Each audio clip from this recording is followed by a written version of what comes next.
Hi everyone, this is Raihan from Paradox Academy. Welcome to another class of English second paper. আজকের ক্লাসে আমরা শিখব punctuation. আজকে আমরা দেখব কিভাবে পাংচুয়েশনে ভালো মার্ক আনতে হয়, কোন কোন সিম্বল কি কি ম্যাটার করে এবং পাংচুয়েশন রিলেটেড যত ধরনের ডিটেইল আছে, টেকনিক আছে, আজকে আমরা সব এখানে দেখব। তাই আর দেরি না করে চলো শুরু করা যাক। ওকে, লেটস স্টার্ট। আজকের ক্লাসে আমরা পড়ব পাংচুয়েশন। পাংচুয়েশন হলো one of the easiest grammar, তবে এই গ্রামারটি কিছু কিছু সময় আমরা ভুল করে থাকি। আজকের এই একটি ক্লাসে আমরা কিছু পাংচুয়েশন নিয়ে আলোচনা করব এবং কিছু সিম্বল দেখব, যাতে করে আমরা পরবর্তীতে এই গ্রামারটিতে ফুল মার্ক আনতে পারি। What is punctuation? পাংচুয়েশন কি? Punctuation is the use of symbols to organise sentences, clarify meaning and express pause or emotion. এর মানে কি? পাংচুয়েশন হলো ওই ধরনের সিম্বল বা চিহ্ন যেগুলো আমরা ইউজ করে থাকি বাক্যের মধ্যে মিনিংকে বা অর্থকে আরও ক্লিয়ার করার জন্য, ক্ল্যারিফাই করার জন্য, যেখানে আমাদের থামতে হবে, যেখানে এক্সপ্রেশন দিতে হবে, এক্সপোজার দিতে হবে, এগুলো দেওয়ার জন্য আমরা সেন্টেন্সের মধ্যে ইমোশন বেশি করে প্রকাশ করার জন্য সেন্টেন্সের মধ্যে আমরা পাংচুয়েশন ইউজ করে থাকি। Narration and vocabulary. পাংচুয়েশনের সাথে ন্যারেশনের একটা খুব ভালো সম্পর্ক রয়েছে। আমরা যখন ন্যারেশন করি, ডিরেক্ট এবং ইনডিরেক্ট কোট বোঝানোর জন্য আমরা পাংচুয়েশন অনেক হেভিভাবে পাংচুয়েশন ইউজ করে থাকি। ইউজুয়ালি তোমাদের পরীক্ষায় এই ধরনের প্যাসেজ দিয়ে, ন্যারেটিভ প্যাসেজ দিয়ে তোমাদেরকে পাংচুয়েশন সলভ করতে বলা হয়ে থাকে। তো এটা একটা খুব ইম্পর্ট্যান্ট পার্ট যে আমাদের এটা বুঝতে হবে, এবং ন্যারেশন পারলে পাংচুয়েশন পারাটা অনেক ইজি হয়ে যায়, এবং পাংচুয়েশন ঠিকমতো বুঝলে ন্যারেশন করাটা অনেক ইজি হয়। Pause on effect on speech. As usual যেটা আমরা বলছিলাম যে পাংচুয়েশন হলো সেন্টেন্সের মধ্যে পজ দিতে, থামা আনতে, ইমোশন গ্যাদার করতে এবং ইফেক্ট প্রভাব করতে, এক্সপ্রেশন প্রভাব করতে। Different symbols. পাংচুয়েশন অনেক সিম্বল রয়েছে, কিছু কিছু সিম্বল আজকে আমরা দেখতে চাই। প্রথম চিহ্ন হলো কমা। কমা আমরা সবাই চিনি, এটা অ্যাপোজিটিভের ক্ষেত্রে ব্যবহার করা হয়। অ্যাপোজিটিভ মানে হলো সেন্টেন্সের মধ্যে কোনো এক্সট্রা ইনফরমেশন অ্যাড করতে চাইলে। কবি Nazrul a great man is my favourite poet. এখানে এই গ্রেট ম্যান অংশটুকু আমি যদি নাও দিতাম তাও হতো, কবি Nazrul is my favourite poet তাও হতো, বাট এই এক্সট্রা অংশটুকু অ্যাড করাটাকে অ্যাপোজিটিভ বলা হয়ে থাকে। এটা অ্যাড করার জন্যই আমরা এখানে কমা ইউজ করছি, ঠিক আছে? তারপর আমরা দেখছি মাল্টিপল থিংস। কমা আরও ক্ষেত্রে ইউজ হয়ে থাকে, মাল্টিপল থিংস বোঝানোর জন্য, লিস্ট বোঝানোর জন্য ইউজ হয়ে থাকে। যেমন বলছি pizza, burger and sandwich these are my favourite food. Pizza, burger এবং স্যান্ডউইচ এগুলো আমার সবচেয়ে পছন্দের খাবার। ন্যারেটিভ ডায়লগ, যেটা আমরা বলছিলাম যে ন্যারেশনের ক্ষেত্রে আমাদের পাংচুয়েশন অনেক কাজে দেয়। ন্যারেটিভ ডায়লগ বোঝানোর জন্য আমরা কমা ইউজ করে থাকি। Peter asked why are you obsessed with me. এখন এখানে যে কমাগুলো মেইনলি ফোকাসড হচ্ছে সেগুলো নিয়ে আমরা কথা বলছি না, এগুলোকে মেইনলি বলা হয় কোটেশন মার্কস। আমরা অ্যাকচুয়ালি কথা বলছি এই কমাটাকে নিয়ে। পিটার আস্কড, সে জিজ্ঞেস করলো, এই যে একটা পজ আমরা দিতে চাই তার জিজ্ঞাসার পরে, সেটার জন্য আমরা এখানে কমা ব্যবহার করছি। ড্যাশ বা hyphen. End of multiple things or list. যখন কোনো একটা লিস্ট বা মাল্টিপল থিংস লিস্টিং করা বা মেনশন করা শেষ হয়, এর শেষে আমরা একটা ড্যাশ দিয়ে থাকি বা হাইফেন দিয়ে থাকি। Pizza, burger and sandwich these are my favourite food. এই যে আমাদের লিস্টিংটা শেষ হয়েছে, এই লিস্টিংটা শেষ হয়েছে এটা বোঝানোর জন্য আমরা এখানে হাইফেন বা ড্যাশ ইউজ করেছি, ঠিক আছে? এরপর আমরা দেখতে পাচ্ছি কোলন।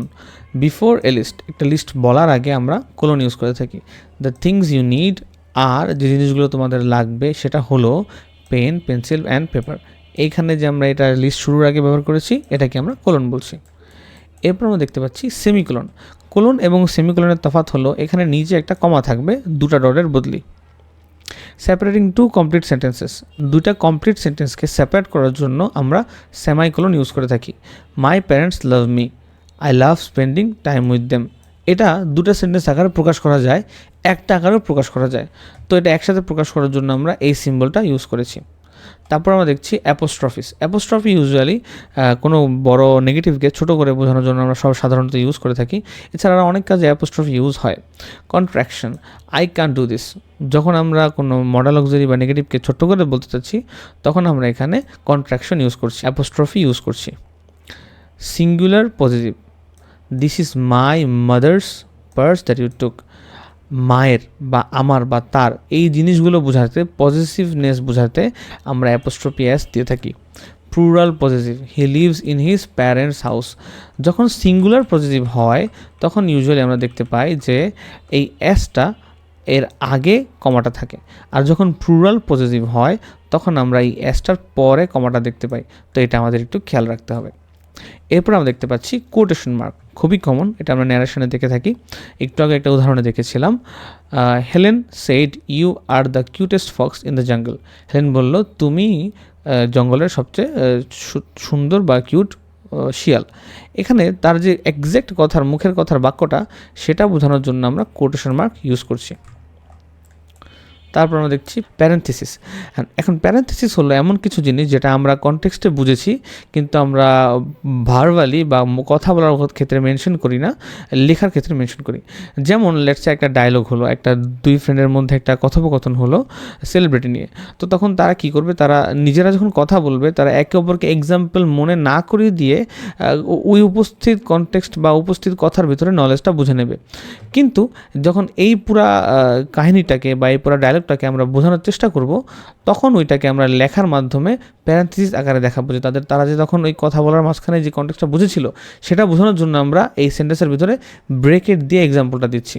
যেমন I met a bunch of celebrities last night. এখন দুই বন্ধু যখন কথা বলবে, লেটস ইটস এ ডায়লগ, একজন বন্ধু বলছে যে সে বাঞ্চ অফ সেলিব্রিটির সাথে দেখা করেছে। এটা দিয়ে অলরেডি পরবর্তী যার সাথে কথা বলছে বিপরীত পাশে সে অলরেডি বুঝে যাবে সেলিব্রিটিগুলো কোনগুলো। বাট আমরা যারা রিডার তারা যদি আমরা কনটেক্সটটা না বুঝি, সেই অর্থে আমরা প্যারেন্থেসিস ইউজ করে থাকি টম, জন, হেনরি। তার মানে এই যে সাবজেক্ট সে সেলিব্রিটির কথা যখন বলছে সে আসলে এই মানুষগুলোর কথা মেনশন করছে বা বোঝাচ্ছে, সেটা আমরা অ্যাজ এ রিডার প্যারেন্থেসিস আকারে দেখে থাকলে বুঝতে পারবো। তো এই গেল আমাদের পাংচুয়েশন নিয়ে ক্লাস। পাংচুয়েশন নিয়ে আমাদের এই একটি ক্লাসেই সব কিছু শেষ হয়ে যাবে। আমরা স্টেপ 1 ফলো করব, in the beginning when you are confused compare questions with correct answers. আচ্ছা, এখন আমাদের কাজটা কি? পাংচুয়েশন প্র্যাকটিস করার প্রথম একটা সহজ জিনিস হলো আমরা অ্যান্সার শিট এবং কোশ্চেন পাশাপাশি খুলে প্রথম 3টা এক্সাম্পল এবং কোশ্চেন লিখব।